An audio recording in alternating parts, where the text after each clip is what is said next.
Hey guys, আজকে ভাবলাম আমরা কোথাও ঘুরতে যাবো, আর যেই ভাবনা সেই কাজ। আমরা বের হয়ে পড়লাম টুংটুং করে ঘুরতে।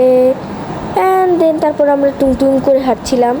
দেন আমরা রিক্সায় উঠে পড়লাম, রিক্সা ছাড়া তো আর ঘুরতে যাওয়া যাবে না। আর তারপর আমরা চলে গেলাম আদলপাড়া পুকুর পাড়ে।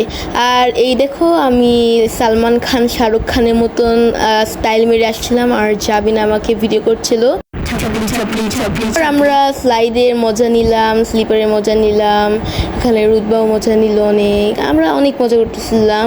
আর তারপর আমরা ভাবলাম যে পাগলের মতন একটু দৌড়াই, আর যা ভাবনা সেই কাজ, আমরা পাগলের মতন দৌড়ানো শুরু করলাম। ওর আমরা গিয়েছিলাম আড়ংয়ে, আর রাকিন একটু ব্যাগটা নিয়ে স্টাইল মারলো। যাই হোক, খুবই ছাপড়ি লাগতেছিল। দেন এই তো আড়ংয়ের ভিডিও, পরে এটা দিলাম ভাই। তারপরে এই যে টিং টিং করতে করতে আমরা ছয়নি পুকুর পাড় চলে যাই। অ্যান্ড দেন ছয়নি পুকুর পাড় যাওয়ার পর ফুচকা খেলাম, ফুচকার টেস্টটা বেস্ট ছিল। দেন জানি না কেন আমি মিষ্টি টক খাইলাম, তারপরে আমার খুব ঝাল লাগলো। And bye bye.